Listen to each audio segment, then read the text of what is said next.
Lionel Messi and Inter Miami travel to New York City FC, but have to settle for a point as the home team get a controversial late equalizer. Jules, are you surprised this game was not a sellout? Yeah, I was a bit, to be fair. And I mean, 44,000, I think, which is still a lot, good. but Yeah, it's still a lot. But maybe the Messi effect wearing off. I don't know. Maybe because he doesn't look fully fit and he's just coming back from injury. He was not good in the game. Maybe people thought he might not play, and that maybe had an impact. And they thought if he's not playing, I'm not going. I don't know. But yeah, I thought it was a sellout everywhere they were going. But clearly not. While we're on Messi, our producer Freddie sort of just forcing us to ask this question. We mentioned Lamine Yamal before. Yeah. Is Lamine Yamal further along at 17 years and a few months than Lionel Messi was at 17 years and a few months? I don't know. It's hard to compare the two, and especially the fact that Messi was in such a great team at the time with much better Eto'o players. and Ronaldinho certainly at the start when he was 17.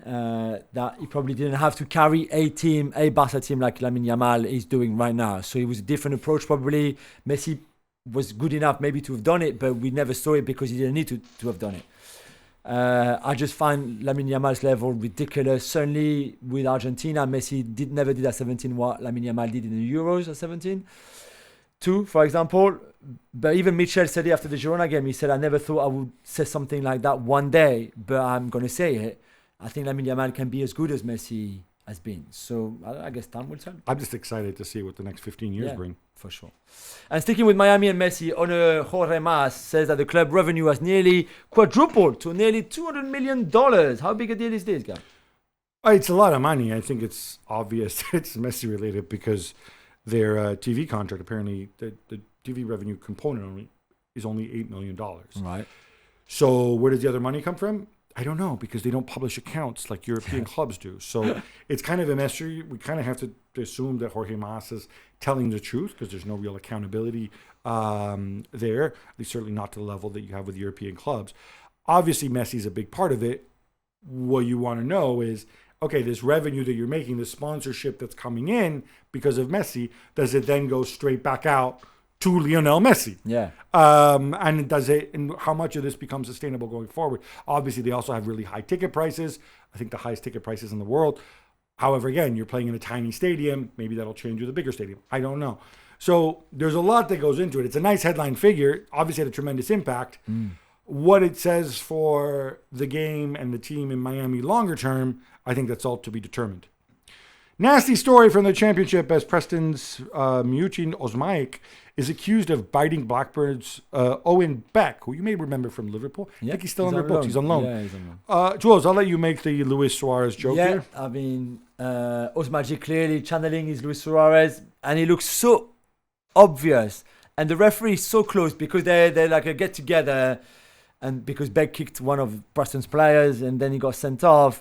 And then just a yellow for Osmajic for getting into the argy-bargy, not for the biting. And Beck is saying to the ref, look, I've got the bite. Look, it's bite me. I can show you. And the referee not wanting to hear any of it. I just find those moments. I mean, why would you bite in the first place unless you're like 6 months old and a nurse? Well, you don't have 1 year old at nursery or 2 years old at nursery, and sometimes you let yourself go. I just don't know. That's a question for Luisito Suarez. Yeah, exactly. Valencia beat Girona 2-0 for the first victory of the season. Gab, you want to talk Ruben Baraja or explain why it's 3 defeats in a row now for Girona?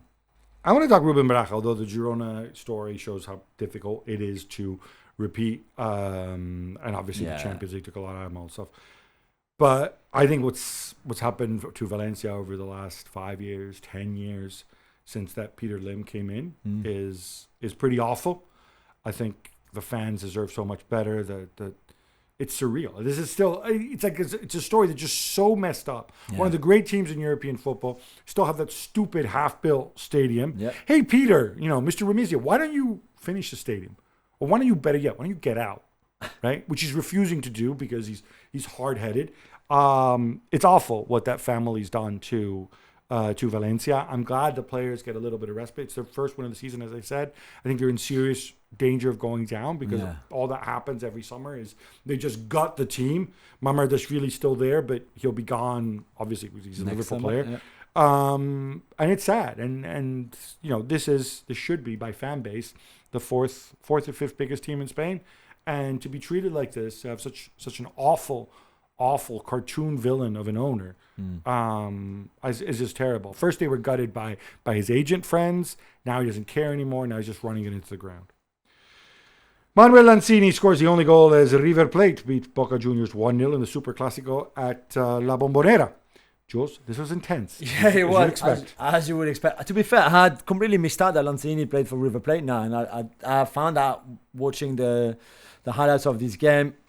To go away and win it like that, very famous win for River. Crazy scenes with, as always, a red card, a bit of fighting. There was a lot of the usual, I think. Sergio Romero got into a fight with a former Monaco goalkeeper, Manchester United. Goalkeeper.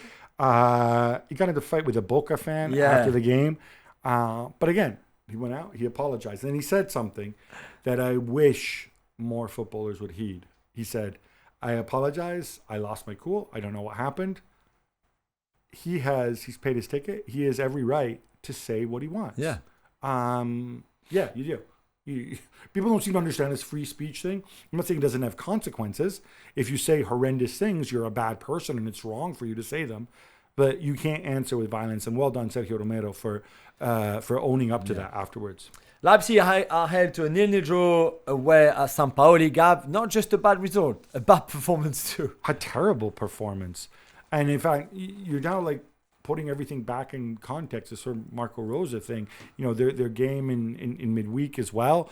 Like, you know, we were praising Atleti before, but maybe Leipzig just aren't that good. I don't understand with that. But good players, though, not to be that good. You know what I mean? Good players, but how does it not all come together?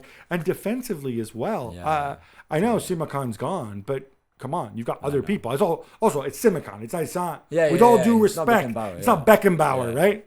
It's funny. I was wondering, who could I bring up? Yeah, we were both going to say Beckenbauer. Who else are we going to say? I think a lot of people are happy that Leipzig, for obvious reasons, this is the most disliked club in Europe. But equally, Rosa needs to sort this out, and because he really has a lot of resources.